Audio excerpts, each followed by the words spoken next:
Modern periodic table बघितलं होता. किती ब्लॉक्स आहेत? 4 blocks. S block, P block, D block आणि ए ब्लॉक. आता खाली ए ब्लॉक होता आपला, त्याच्यामध्ये लॅक्टिनाइट आणि लॅन्थिनाइट आणि ॲक्टिनाइट सिरीज होती. समजतंय? आता आणि प्रत्येक एलिमेंटला काय केलं, त्याच्या ॲटॉमिक नंबरवर त्यांनी काय केलं, प्लेस केलं. समजतंय? आणि आपण जर आता आज आपल्याला ते बघायचंय की ग्रुप नंबर जर 1 बघितला तर ग्रुप 1 मध्ये सगळ्यांच्या व्हॅलेन्सीमध्ये आउटर मोशनमध्ये किती इलेक्ट्रॉन्स येतात? 1. आता आजच्या लेक्चरला आपल्याला फर्स्ट 20 एलिमेंट्स बघायचे आहेत. 20 एलिमेंटचा इलेक्ट्रॉनिक म्हणजे त्याचा सिम्बॉल कोणता आहे, त्याच्यानंतर त्याचा ॲटॉमिक नंबर, त्याचं इलेक्ट्रॉनिक कॉम्बिनेशन आणि त्याची व्हॅलेन्सी काय ते आपल्याला बघायचं आहे. आता पेज नंबर 22 बघा. आता ग्रुप आणि इलेक्ट्रॉनिक कॉम्बिनेशन आता तिथं आहे बघा. You will find that the number of valence electron all the element from the group 1 that family alkali metal is the same. आता बघा इलेक्ट्रॉन जर कॉम्बिनेशन जर बघितलं तुम्ही, हायड्रोजन किती? 1. लिथियम किती? 2 1. 2 1 म्हणजे त्याच्या आउटर मोशनमध्ये एकच इलेक्ट्रॉन्स आहे. पुन्हा सोडियम 2 8 1. पुन्हा खाली गेलं तर 2 8 8 1. म्हणजे आउटर मोशन जर बघितली तर ते त्याच्या व्हॅलेन्सी, त्याच्या इलेक्ट्रॉन व्हॅलेन्सीमध्ये किती आउटर मोशनमध्ये एक इलेक्ट्रॉन प्रेझेंट आहे. तर त्यामुळे त्याला अल्कली मेटल्स म्हणत आहे. आणि हे इलेक्ट्रो पॉझिटिव्ह असतात आणि त्यांना मोनो व्हॅलेन्सी सुद्धा म्हणत आहे. हे मोनो व्हॅलेन्सी काय म्हणत आहे? त्यांच्या आउटर मोशनमध्ये एक इलेक्ट्रॉन प्रेझेंट आहे. समजतंय? आणि परत पुन्हा if you look the element from the any other group you will find that number of their valence electron to be same. For example element beryllium, magnesium and calcium belong to the group 2 that family alkaline earth metal. आता group number 2 जर बघितला, हे कोणता आपला? Alkaline earth metals आहेत. आणि ह्याला लक्षात ठेवण्यासाठी बेटा मांगे, स्कार्क, स्कूटर, बापराजी. तर इथं आपण बघितलं, आता प्रत्येकाच्या व्हॅलेन्स इलेक्ट्रॉन जर बघितले तर प्रत्येकाकडे 2 येणार आहेत. जर कॉम्बिनेशन बघितलं 2 2, पुन्हा 2 8 2 आणि पुन्हा कॅल्शियम 2 8 आणि 8 आणि 2, म्हणजे 2 इथं 2 इथं 2 इथं 2, म्हणजे त्यांचे व्हॅलेन्स इलेक्ट्रॉन्स काय आहेत? सेम आहेत प्रत्येकाच्या आउटर मोशनमध्ये. समजतंय? इकडे पण आपण आता बघितलं 1 पहिल्यांदा 1 होता, आउटर मोशनमध्ये एकच इलेक्ट्रॉन्स 1 आहे. परत पुन्हा 2 1 आणि 2 8 8 आणि 1. आता इथं जर बघितलं तर प्रत्येकाच्या आउटर मोशनमध्ये 1 1 इलेक्ट्रॉन्स आहे. म्हणजे सेम व्हॅलेन्सी, म्हणजे ग्रुप नंबर 1 आणि ग्रुप नंबर 2 जर बघितला तर व्हॅलेन्स इलेक्ट्रॉन्स काय आहेत? सेम आहेत. आता परत विचारलं इथं there are the 2 electron outermost shell. Similarly, there are the 7 electron outermost shell of the elements such as the chlorine from the group 7 family of the halogen. आता जे ग्रुप नंबर 17 जो आहे हॅलोजन फॅमिली म्हणलं जाते. First class biryani I8 ह्याला लक्षात ठेवताना. आणि ह्यांच्या आउटरमोस्ट शेल मध्ये जर बघितलं तर पहिल्या ह्याच्यामध्ये किती 2,7 आणि क्लोरीन जर बघितलं तर किती 2 8 7, म्हणजे 7 7 इलेक्ट्रॉन ह्यांच्या आउटरमोस्ट शेल मध्ये प्रेझेंट आहेत. समजतंय? मग त्याला काय म्हणत आहे? Halogen family. म्हणजे आपण आता 3 बघितलं. पहिलं कोण आहेत? अल्कली मेटल्स आहेत, ज्यांच्या व्हॅलेन्स म्हणजे आउटरमोस्ट शेल इलेक्ट्रॉन, म्हणजे आउटरमोस्ट शेल मध्ये किती इलेक्ट्रॉन्स आहेत? एक प्रेझेंट आहे. आपण ग्रुप नंबर 2 बघितला अल्कलाइन अर्थ मेटल, तर त्यांच्या व्हॅलेन्सी ह्याच्यामध्ये 2 इलेक्ट्रॉन्स प्रेझेंट आहेत. समजतंय? आणि परत पुन्हा बघितलं आपण जो हॅलोजन ग्रुप आहे, जसं ग्रुप नंबर 17, तर त्यांच्यामध्ये किती इलेक्ट्रॉन्स प्रेझेंट आहेत? 7 इलेक्ट्रॉन्स प्रेझेंट आहेत. म्हणजे 7 हे आउटरमोस्ट शेल मध्ये त्यांच्या इलेक्ट्रॉन प्रेझेंट आहेत. तर असे आपण किती बघितले? 3 ग्रुप बघितले. And while going to the top to bottom while any other the 1 electron shell get added to the time and we can say that the electronic configuration of outermost shell characteristics of the particular groups. म्हणजे ही त्याची characteristics आहे. आता बघा काय म्हणलं आहे? while going to the top to bottom while any of group 1 electron shell get added to time. आता बघा पहिल्या ह्याच्यामध्ये किती शेल होत्या? आता आपण सोडियमचं एक्झाम्पल धरू. पहिला ग्रुप नंबर 1, आता इथं एकच शेल होती, इथं एकच इलेक्ट्रॉन्स होता. पण खाली जर आपण गेलो तर इथं 2 शेल आल्या. पहिल्या शेलमध्ये आपल्याला 2 असणार आहेत आणि परत पुन्हा 1 असणार आहे. तर इथं 2 आणि इथं 1 इलेक्ट्रॉन बाहेरच्या शेलमध्ये. परत आपण आणि त्याच्या खाली गेलो. आता आणि खाली थोडंसं खाली गेल्यावर ह्या ग्रुपमध्ये 3 शेल ऍड झाल्या. म्हणजे पहिल्या ह्याच्यामध्ये 2, दुसऱ्या ह्याच्यामध्ये 8 1 2 3 4 5 6 7 आणि 8 आणि बाहेर 1. म्हणजे आउटर, म्हणजे इथं खाली जर आपण ज्यावेळेस टॉप टू बॉटम जायला लागलो तर एक शेल काय व्हायला लागला? ऍडच होत झाल्यात खाली. आणि आपण जर आता ज्यावेळेस लेफ्ट कून राईट कडे जायला लागलो तर काय व्हायला लागले? ॲटॉमिक नंबर 1 ने इन्क्रीज व्हायला लागला. शेल म्हणजे शेल काय व्हायला लागल्यात? सेम म्हणजे शेलची संख्या काय राहिली? सेम राहायला लागली. पण एक व्हॅलेन्स इलेक्ट्रॉन काय होत होता? शेल मध्ये ऍड होत जायला लागलाय. आता तुम्ही बघा इथं हायड्रोजन किती? 1. समजतंय? पुढे आणि गेलो हेलियम किती झाला? 2. मग 2 शेल आहे, इथं एकच शेल. समजतंय? परत थोडंसं आपण इकडे लिथियम कडे आलो खाली तर इथं 2 शेल आहेत. समजतंय?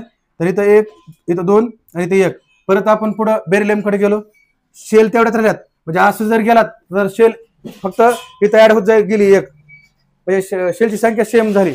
ऍटॉमिक नंबर काय लागलाय, 1 न वाढलाय पहिल्याच्यामध्ये. म्हणजे ऍटॉमिक नंबर काय झाला, 1 न वाढला.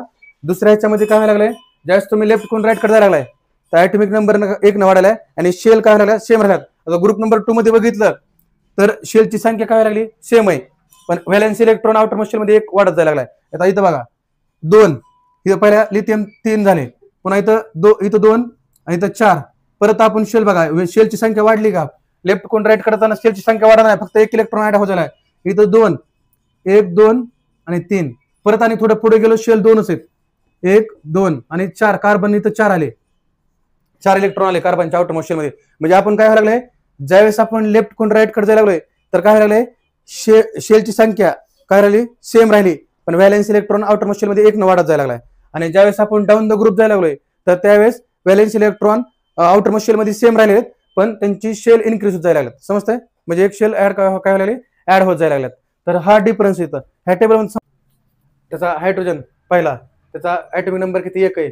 सिम्बॉल आपण एच न दाखवतो, इलेक्ट्रॉनिक कॉम्प्रेशन त्याचं किती, 1च आहे. आणि त्याची व्हॅलेन्सी सुद्धा 1च आहे, 1 इलेक्ट्रॉन असल्यामध्ये व्हॅलेन्सी पण 1 आहे. हेलियम किती, ऍटॉमिक नंबर 2 आहे, सिम्बॉल त्याचा एच आहे. इलेक्ट्रॉनिक कॉम्प्रेशन किती, 2 आणि व्हॅलेन्सी 0. कारण त्याचा 0 का असणार आहे, कारण त्यांना त्याला द्यायची गरज नाही, घ्यायचं त्याची के शेल पूर्ण जे आहे ते कम्प्लीट आहे. समजतंय. पण त्याच्यानंतर लिथियमचा ऍटॉमिक नंबर 3 आहे, सिम्बॉल त्याचा एल आहे आणि इलेक्ट्रॉनिक कॉम्प्रेशन किती 2,1. आता व्हॅलेन्सी कितीची 1 येणार आहे, कारण आउटर मोस्ट शेल मध्ये 1 इलेक्ट्रॉन प्रेझेंट आहे, त्यामुळे त्याची व्हॅलेन्सी 1 असणार आहे. लिथियम किती, ऍटॉमिक नंबर 3 आहे.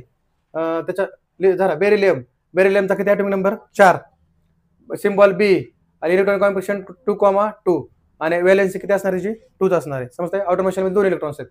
पुन्हा बोरॉन ऍटॉमिक नंबर 5, सिम्बॉल बी आणि त्याच्यानंतर इलेक्ट्रॉनिक कॉम्प्रेशन 2,5 आणि त्याची व्हॅलेन्सी किती असणार, 3. आउटर मोस्ट इलेक्ट्रॉन मध्ये किती प्रेझेंट आहेत, 3. त्याच्यानंतर कार्बन ऍटॉमिक नंबर किती, 6, सिम्बॉल सी, इलेक्ट्रॉनिक कॉम्प्रेशन 2,4 आणि व्हॅलेन्सी त्याची 4. आणि हा इथं काय होतंय, इथं कोणता बॉन्ड येतोय, कोव्हॅलेंट बॉन्ड येतोय. काय येते कोव्हॅलेंट बॉन्ड, तर इलेक्ट्रॉन काय करणार आहे, शेअर करणार आहे. समजतंय, म्हणजे ते दोन्ही पण ऍक्सेप्ट करू शकतो. म्हणजे आउटर मोस्ट शेल मध्ये 4 इलेक्ट्रॉन्स आहेत, तर ते त्याच्यात पण तू शक्यतो काय करणार, कोव्हॅलेंट बॉन्ड पण तयार करणार, म्हणजे इलेक्ट्रॉन शेअर करणार. पुन्हा नायट्रोजन किती, 7 आहे, त्याला एन दाखवतो, त्याचे सिम्बॉल एन आहे. त्याच्या इलेक्ट्रॉन कॉम्प्रेशन किती 2,5 आणि आता त्याला ऑक्टेट कम्प्लीट करण्याची कितीची गरज आहे, 3ची गरज आहे, तर त्यामुळे त्याची व्हॅलेन्सी 3 आहे. पण ऑक्सिजन ऍटॉमिक नंबर 8, सिम्बॉल ओ, त्याच्या इलेक्ट्रॉन कॉम्प्रेशन 2,6 आणि व्हॅलेन्सी 2, कारण त्याला आउटर मोस्ट इलेक्ट्रॉन कम्प्लीट करण्यासाठी 2ची गरज आहे. परत पुन्हा fluorine atomic number 9, symbol FE आणि इलेक्ट्रॉन कॉम्प्रेशन 2,7, त्याला व्हॅलेन्सी कितीची 1ची गरज आहे ऑक्टेट कम्प्लीट करण्यासाठी. आणि निऑन ऍटॉमिक नंबर किती, 10, सिम्बॉल एनई आणि इलेक्ट्रॉन कॉम्प्रेशन 2,8 आणि व्हॅलेन्सी 0, कारण त्याचा ऑक्टेट कम्प्लीट आहे. आणि कोणत्या गॅस ह्याच्यामध्ये येतंय, हेलियम आणि निऑन हे कशामध्ये, नोबल गॅसमध्ये येतात, कारण यांचं ऑक्टेट कम्प्लीट आहे, ना त्यांना द्यायची गरज आहे ना घ्यायची गरज आहे. आता ह्याच्यानंतरचं आपलं कोणतं आहे, 10 एलिमेंट्स बघितले. आता त्याच्यानंतर आता नेक्स्ट आहे 11 नंबरचा सोडियम, त्याचा ऍटॉमिक नंबर किती, 11, त्याचा सिम्बॉल काय, एन आहे. पुन्हा इलेक्ट्रॉनिक कॉम्प्रेशन किती 2, 8, 1. आता इथं शेल ऍड होत गेल्यात. समजतंय. पहिल्या ह्याच्यामध्ये जर आपण पहिले 1 ते 10 बघितले त्याच्यामध्ये 2 शेल होत्या, आता इथं 3 शेल झाल्यात, इथं एम शेल आली. आता इथं आणि त्याच्या आउटर मोस्ट शेल मध्ये किती इलेक्ट्रॉन्स आहेत, 1, तर हे त्याची व्हॅलेन्सी असणार आहे सोडियमची. आणि तो ग्रुप नंबर 1 मध्ये येणार आहे इथं, आणि आपण आता बघितलं पण ऑलरेडी. त्याच्यानंतर पुन्हा मॅग्नेशियम किती, 12, त्याचा सिम्बॉल एमजी आणि इलेक्ट्रॉनिक कॉम्प्रेशन 2,8,2, तर हे त्याची काय असणार आहे, 2 ह्याच्या व्हॅलेन्सी, कारण का, तर आउटर मोस्ट शेल मध्ये 2 इलेक्ट्रॉन प्रेझेंट आहेत. समजतंय.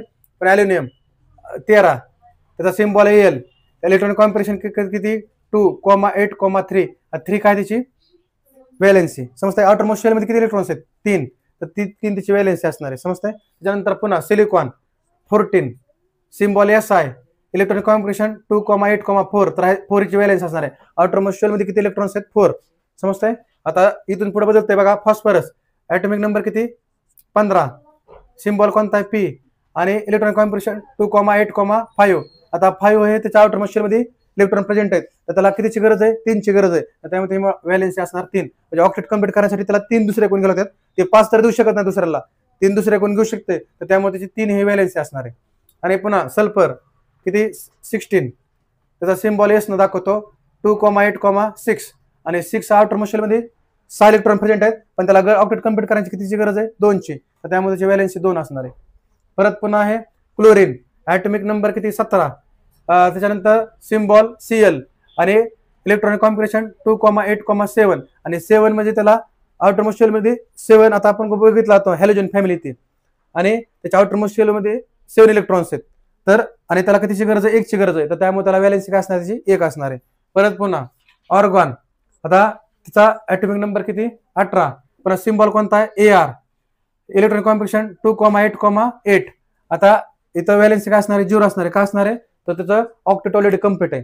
समजतंय? म्हणजे इथं जर इलेक्ट्रॉन्स पूर्ण असतील 8, तर त्याचं व्हॅलेन्सी काय असणार आहे? 0 असणार आहे आणि तो नोबल गॅसमध्ये येतोय. समजतंय? आणि पुन्हा पोटॅशियमचा ॲटॉमिक नंबर 19 आहे, सिम्बॉल K आणि इलेक्ट्रॉनिक कॉन्फिगरेशन 2,8,8,1. आता इथं चौथी शेल ऍड झाली, KLM, आणि इथं N शेल ऍड झाली शेवटला, आणि हे 1 त्याचा काय असणार आहे? आउटरमोस्ट शेलमध्ये हा त्याची व्हॅलेन्सी असणार आहे 1. आणि परत पुन्हा कॅल्शियम आहे, तर त्याचा किती? सिम्बॉल ॲटॉमिक नंबर किती? 20 आहे, सिम्बॉल Ca आणि इलेक्ट्रॉनिक कॉन्फिगरेशन 2,8,8,2 आणि आउटरमोस्ट शेलमध्ये किती इलेक्ट्रॉन्स प्रेझेंट आहेत? 2. तर त्याची 2 काय असणार आहे? व्हॅलेन्सी असणार आहे. आता उद्या ही आपण जेवढं आता घेतलंय, आपण आज काय बघितलं? ग्रुप नंबर 1 बघितला, ग्रुप नंबर 2 बघितला, ग्रुप नंबर 7 बघितला, आणि पहिले 1 ते 20 फर्स्ट 20 एलिमेंट जे आहेत त्याचा काय काय बघितलं? त्याचं नाव बघितलं, त्याचा ॲटॉमिक नंबर बघितला, त्याचा सिम्बॉल बघितला, इलेक्ट्रॉनिक कॉन्फिगरेशन आणि त्याची व्हॅलेन्सी. तर उद्या हे सगळं विचारणार आहे, आणि कोणता एलिमेंट कुठे आहे हे पण तुम्हाला सांगता यायला पाहिजे. जे पहिले 20 एलिमेंट आहेत ते तर कोणत्या ब्लॉक्समध्ये आहेत तर ते पाठ करून या.